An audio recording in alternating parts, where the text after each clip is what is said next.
Gracias al llamado del rayo más bien por la convocatoria y el estruendo y lo que se propone y provoca. Sí, mi nombre es Lucía, soy de Cocha y transito un poco entre esta territorialidad ampliada de La Paz, Cocha y eh, la ruralidad de donde vienen mis papás, mi papá, mi mamá.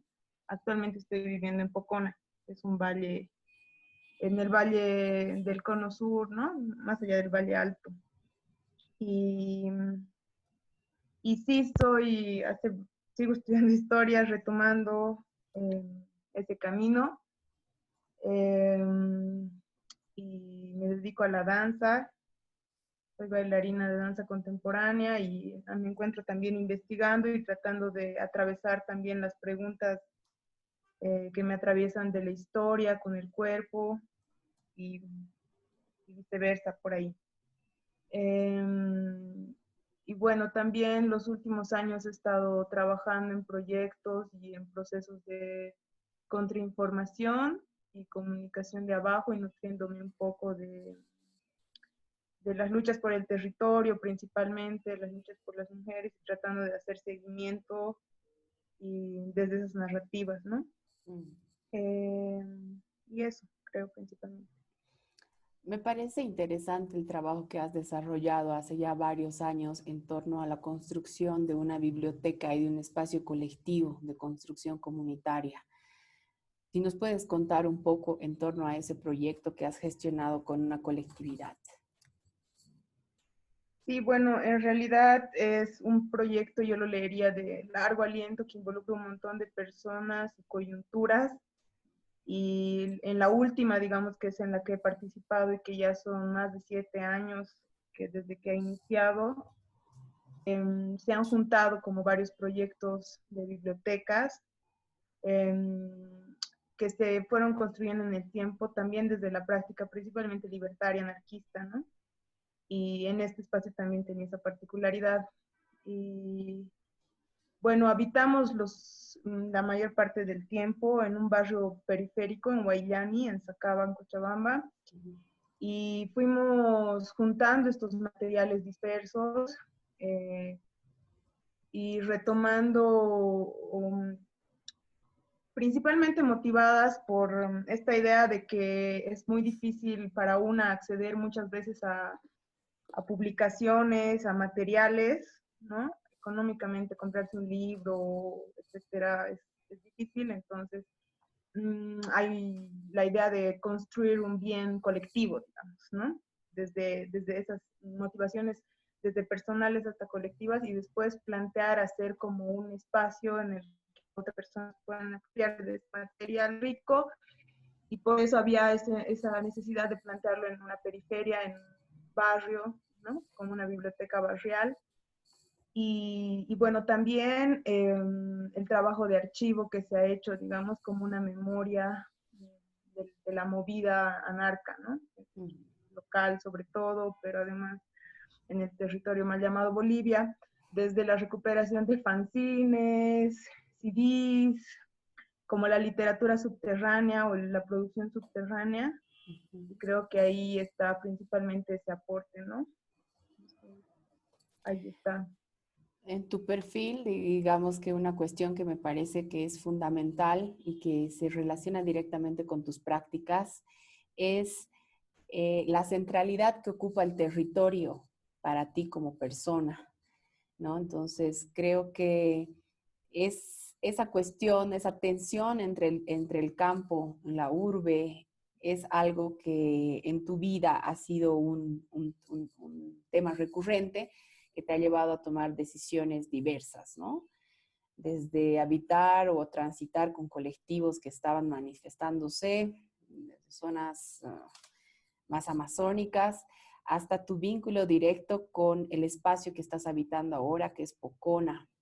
Y en torno a ello es que se puntualiza, ¿no? Tu tema de investigación para el rayo se circunscribe precisamente en el territorio que estás habitando, que como bien decías es un área, un espacio rural. Y me gustaría conocer un poco cuáles han sido las motivaciones que te han hecho decidir por este contenido y cuál es la mirada o cuál es la hipótesis que estás manejando en torno a tu investigación.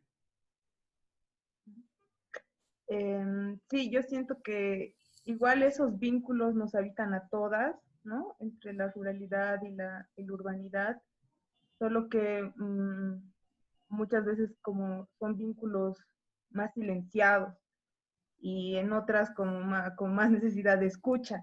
Entonces creo que yo tengo últimamente, o tal vez de más largo aliento, una necesidad de escuchar ese vínculo.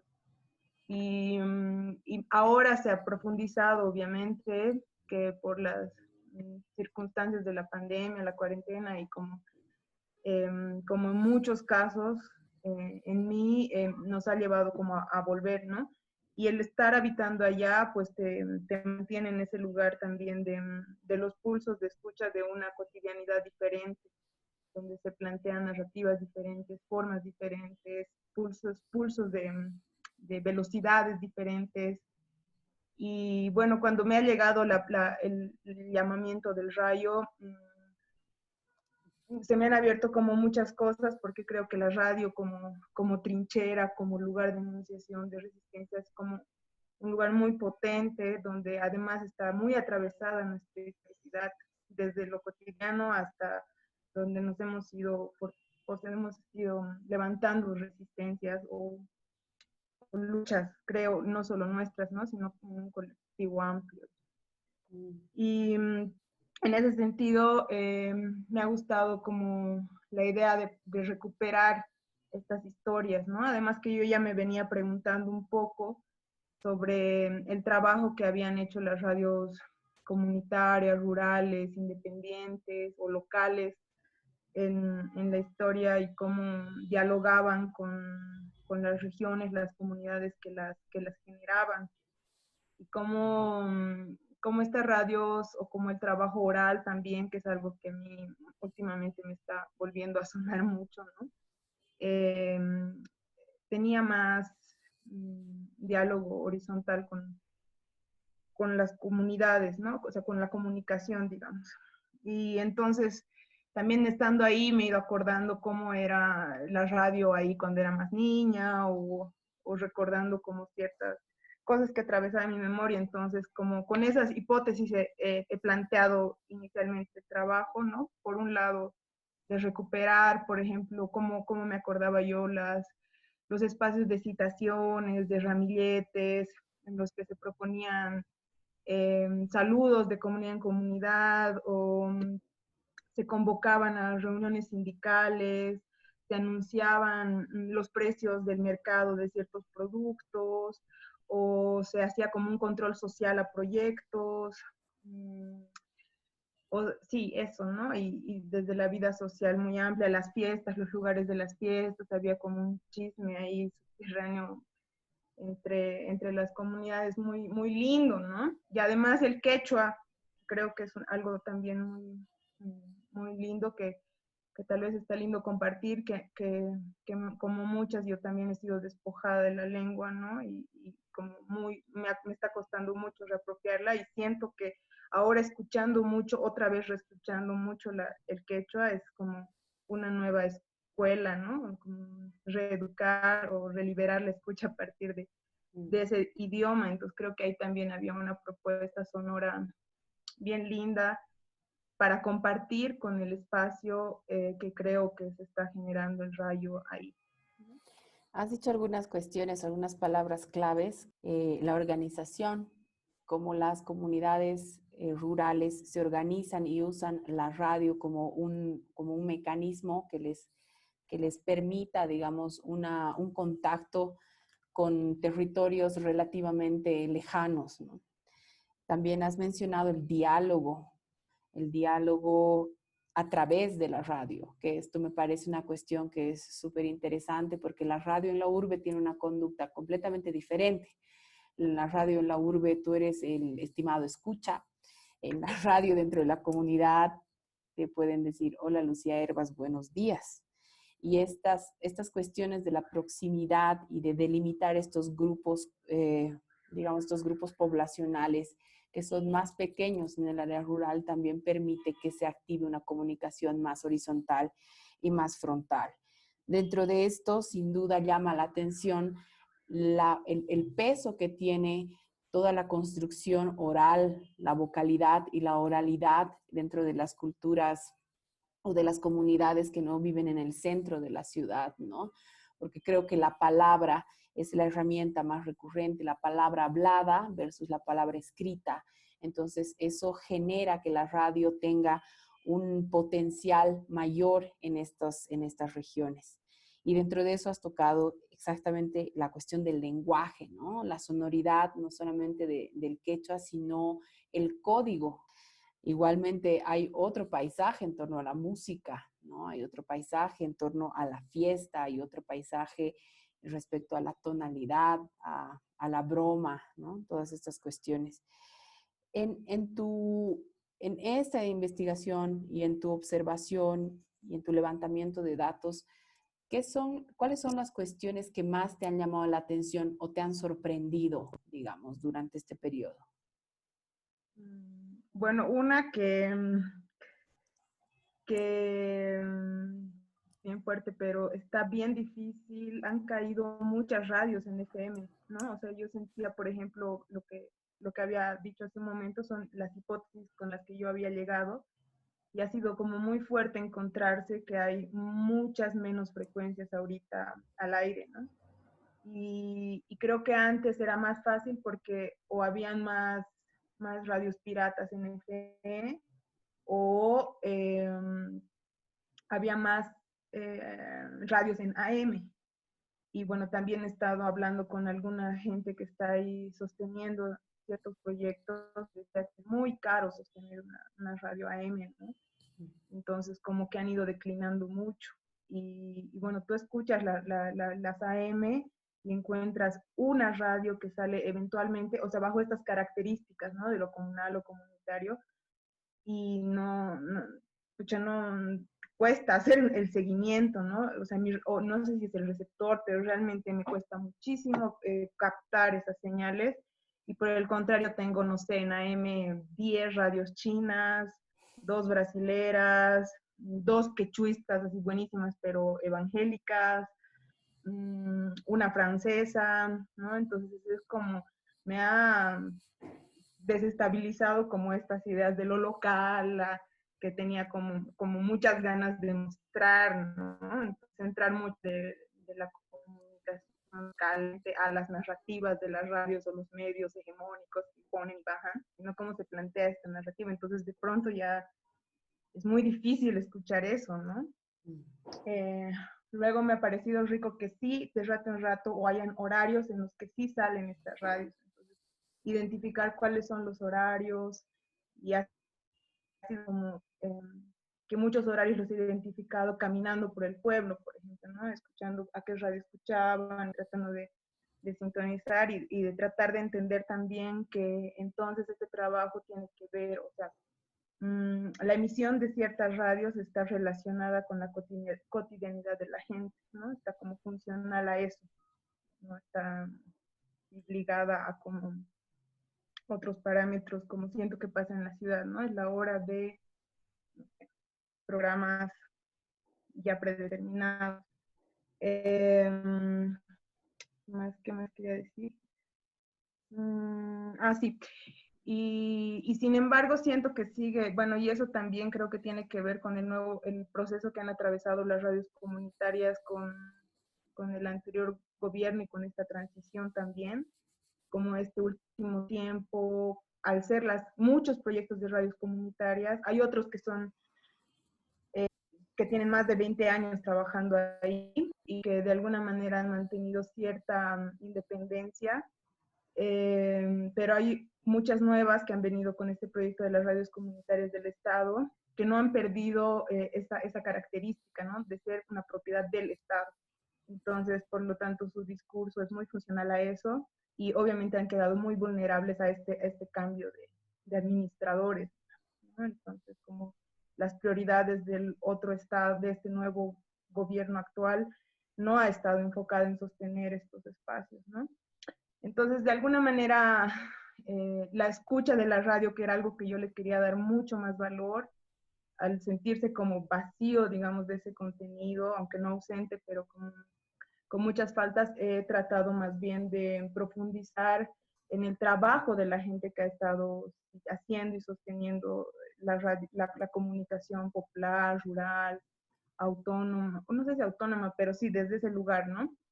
Entonces, como tratar de buscar la pista de comunicadoras indígenas, campesinas, que se han autoformado en esta comunicación y que vienen sosteniendo estos proyectos, y eso, desde dónde vienen las motivaciones, las ganas, y que creo que cuando me planteé lo organizacional o la organización, estaba como latente eso, ¿no? Como ese trabajo que está detrás de la gestión del discurso, cómo se organiza, cómo se gestiona eso. Entonces creo que ahí hay unos testimonios interesantes. ¿Cómo ves tú la participación de la voz femenina? ¿Cómo ves la presencia de las mujeres dentro de las radios y de las emisiones? Siento que todavía la voz principal de las locuciones son femeninas en este rubro, ¿no? No se ha soltado. Y hay como, cuando yo pregunto también, como hay las voces emblemáticas de la comunicación, ¿no? De las comunicadoras quechuistas, la mayoría son mujeres. Han sido las más difíciles de acceder o ya están en cargos públicos, así, porque es loco también entender cómo este papel de comunicación ha servido también como un lugar de empoderamiento, ¿no? Para muchas personas. Esa palabra es medio extraña, pero como muchos comunicadoras y comunicadores ahora están o han estado ejerciendo cargos públicos también, y solo por esa función. Y sí, creo que está bastante presente, aunque digamos quienes siguen teniendo la voz de representatividad de los medios siguen siendo hombres, ¿no? Las compañeras locutoras, las reporteras son las compañeras, pero quienes ocupan los cargos de directorio, digamos, jerárquicos, siguen siendo figuras masculinas, ¿no? Porque en la investigación de María Fernanda García, que está haciendo una construcción de una pieza que abarca la presencia, o sea, la voz de la mujer en la radio en Santa Cruz, ella podría expresarte una cuestión contraria, ¿no? No ha podido identificar, digamos, una posición hegemónica de la voz de la mujer y más bien está un poco circunscripta a un personaje que evoca lo sensual, un personaje que evoca la dulzura, o sea, determinados estereotipos sobre la mujer. Por eso es muy interesante escuchar que la presencia de la voz femenina en las radios comunitarias tiene un protagonismo mayor y se lo podría vincular a criterios y contenidos que no pasan por este estereotipo de la mujer, ¿no? Eso me parece una cuestión que deberíamos como lograr, no sé, compartir, ¿no? Generar una dinámica entre las investigaciones. Que, bueno, ¿cómo te han recibido las compañeras y los compañeros cuando has ido haciendo este levantamiento y has manifestado tu interés por su organización y por el funcionamiento de las radios? Creo que es bien diverso, ¿no? Hay mucha gente como que se emociona, así como, ¿para qué quieres saber eso? Digamos, ¿no? Hasta como con mucho recelo. Creo que también ha sido un momento muy complejo porque, claro, es como, me ha tocado escuchar un seguimiento de la campaña electoral, digamos, hacer seguimiento en eso, y en ese momento también como querer acercarme en un clima complicado ha generado siempre, ¿no? En algunos momentos ese distanciamiento. Y bueno, hay otras radios, por ejemplo, en las que es muy complicado acceder. Yo tenía como mucha ilusión de poder acercarme a la experiencia de la radio de Ragaipampa, porque es una radio totalmente manejada por la comunidad, a diferencia de otras, ¿no? Entonces, realmente es la organización la que lo gestiona, la que lo sostiene. Sí he logrado recuperar como el mito y ciertas historias y relatos a partir de ella, ¿no? Me contaban como la comunidad dando fanegas de trigo, de maíz, de sus cosechas, ha logrado levantar la radio, ¿no? Pese a que ha tenido el apoyo institucional en su momento y ahora son ellos las que lo sostienen, pero accederte a estas radios, pues así, con la organicidad, no veas, entonces es difícil. Y bueno, hay otras también, ahora estoy tras la pista de una comunicadora muy famosa que es concejal en Pocona, y queriendo pues que me cuente su historia sobre la radio Yuraj Molino, y al principio se ha re emocionado porque dice que hay incluso un archivo ahí que sería rico escuchar, y como son esas cosas que las guardas y que parece que no tuvieran importancia, y es muy lindo como hurgar eso, ¿no? Darle valor. Pero claro, se queda como, sí, es lindo, pero sin mucha importancia, ¿no? Entonces como seguir ahí profundizando. En, en tu investigación, ¿cómo podrías leer el estado de los archivos en estas radios comunitarias?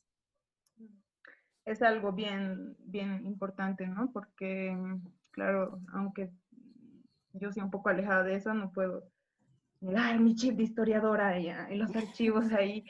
Entonces, hay, por ejemplo, esta radio Yuraj Molino, ojalá algún rato se pueda mm, entrar, pero dicen que tienen su archivo bien grabado, pero eso es gracias al trabajo que ha hecho la institución, que lo NEDER, que lo ha parido, digamos, o que ha ayudado a iniciarse.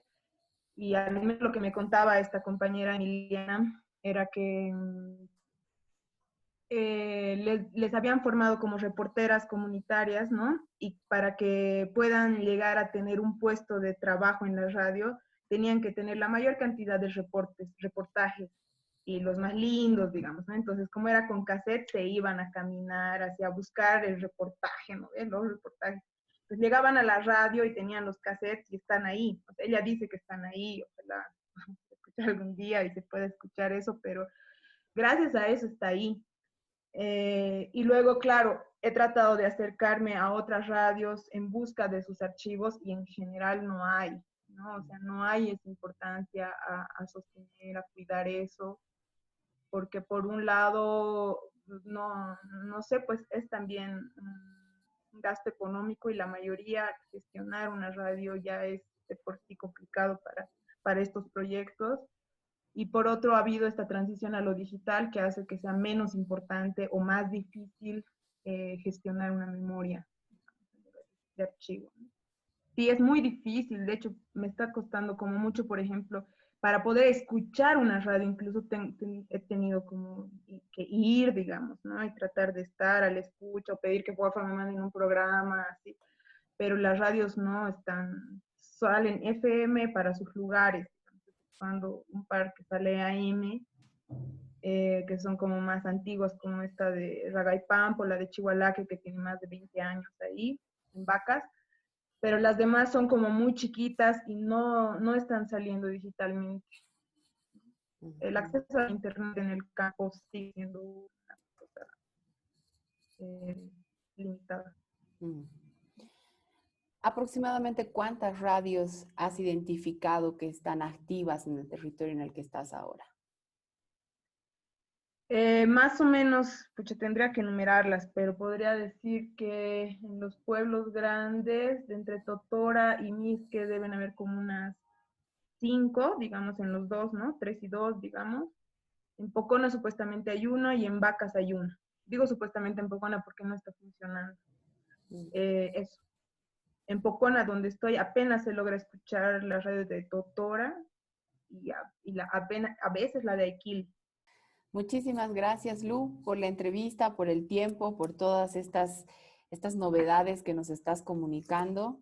Estamos muy ansiosos por escuchar el producto finalizado. Te mandamos un abrazo grande y esperemos estar pronto en un contacto nuevo. Gracias.